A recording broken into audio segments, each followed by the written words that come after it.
बहुत से लोग जो 3 से 4 फ्लोर का घर बनवा रहे होते हैं, वो बोलते हैं कि हमारा ठेकेदार 20 साल से यही काम कर रहा है, फिर हमें बीम और कॉलम को बनवाने के लिए स्ट्रक्चरल इंजीनियर की क्या जरूरत है।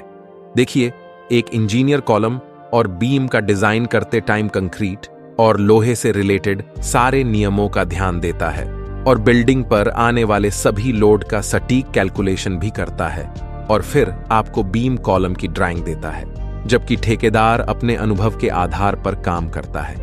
कई बार वो घर को मजबूत बनाने के लिए जरूरत से ज्यादा मटेरियल लगवा देता है